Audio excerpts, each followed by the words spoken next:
Hi everyone. Just want to let you know, do like, do subscribe, and yeah, I make some comments. I like to get my videos out to everyone out there, more people, but it can only be done through like and subscribe. Much appreciated. I trust you're liking the content. Today I'm going to be talking about in the presence of disorder. The presence of disorder. Now you can spend a lot of your time in your life just kind of moseying along, doing your thing, and you are going to have a certain level of interaction with other people, guaranteed, right? When it comes down to the fact that where you're going to have to be making agreements with certain types of people, the agreements can go along that somewhere between friendship and business, and in the process of doing so, it can get rather complex because people don't just bring what you might consider plain on paper. There's a lot of hidden things they bring, which is themselves, things that they may have denied in their life, things that they are dealing with, and conditions that are mulling about inside of them that are right out disordered, where they weren't willing to, or they didn't want to get themselves treated and diagnosed with having a personality disorder. There was a time, and the word is still out today. It's probably not as in the forefront as it should be, and it's the word antisocial. You can have what you believe is a social interaction that is totally healthy, and when it is, it brings a certain smell of peaceability, cooperative, nice, good feelings with it. And both of you have a sense between each other that there's a safety in the environment. It is very easy to find that interaction when it's social. It has a social healthiness to it. Antisocial, on the other hand, it plays out, and it usually leaves both or one person feeling put off, insulted. It's those hidden things where you're kind of left wondering what just happened between you and the other person. If you are on the receiving end of antisocial behavior, you are going to have a reaction, no matter what.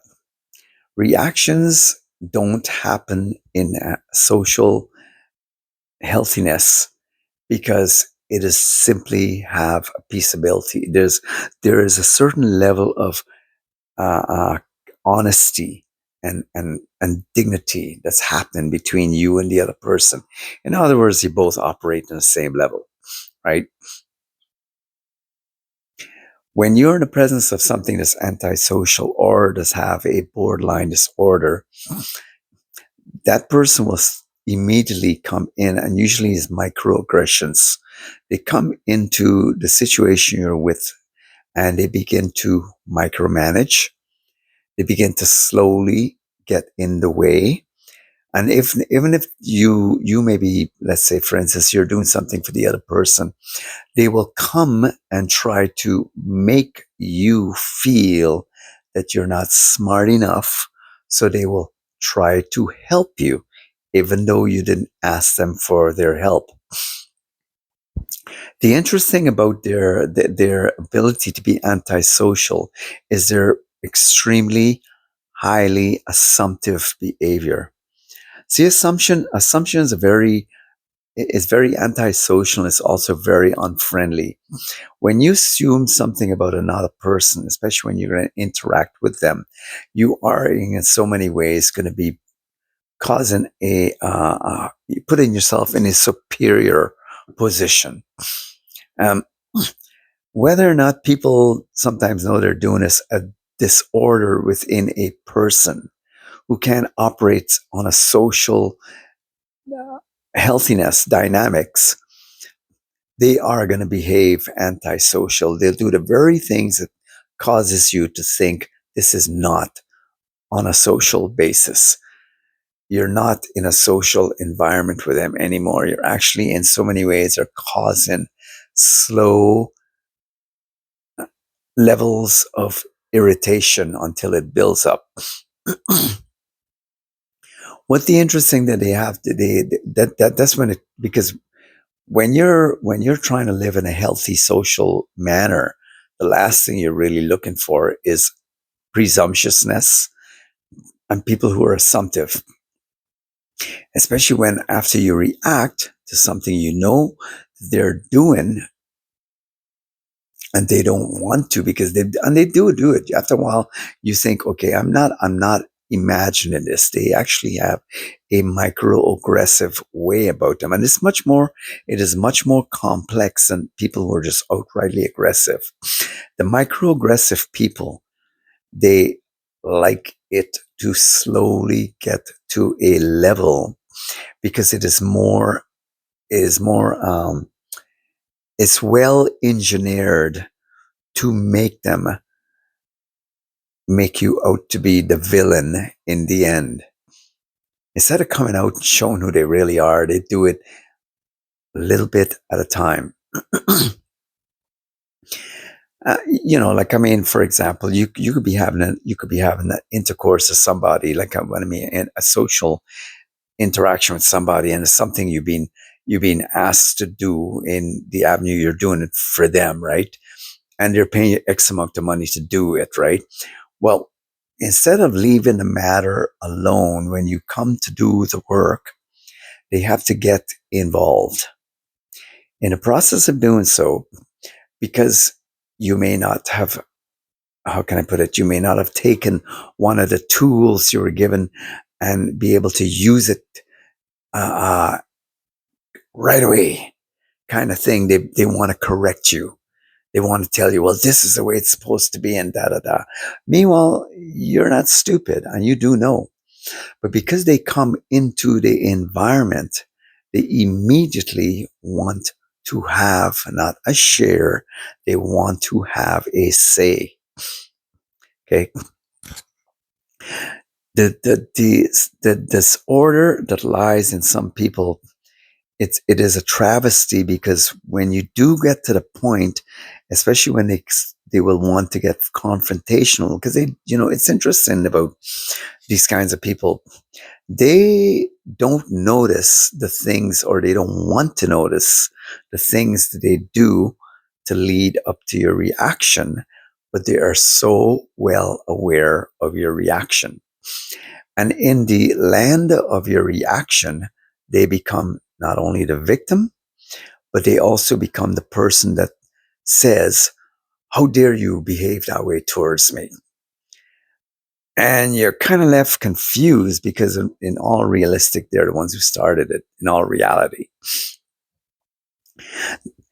when you step away and you begin to mull what just happened, it is it is probably a healthy way of dealing with something, because you walked away questioning yourself and questioning what just happened.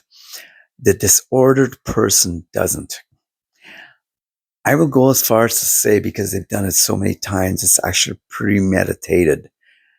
I've heard people say that these people actually thrive off conflict, and they have the ability that when the environment is so at peace and so at rest, they have to start something, because they're able to catch you at your most vulnerable moment with them. And then they're able to extract what is hopefully a reaction they'll get from you. What are they after? They're after fuel. They're after what I really do believe is something they don't have inside. It's life. Deep down within, they have to deal with a lot of guilt and a lot of shame of who they are, and they run terribly away from it. Don't ever be put off when you are in the presence of a disordered person and is really embracing the fact that a person's in front of you in your presence that's causing all of this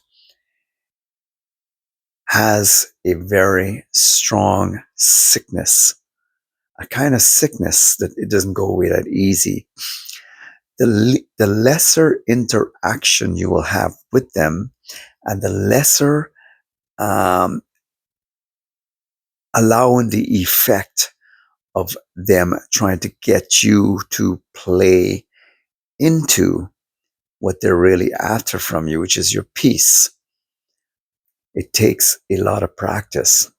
In the end, what you learn when you're in the presence of this ordered person, if you can help it as much as you can, is not to be in their presence, because they don't bring nothing good. They are not about good, and they're all about lying to themselves. And I'll go as far as to say some of these people actually, they've done it enough times that it throws the normal people off. But they do have a time. Some people do get um, the kind of recourse that they need to snap them out of it, or maybe wake them up. And it doesn't happen enough. We live in societies that don't know how to deal with people who are very good at lying to themselves.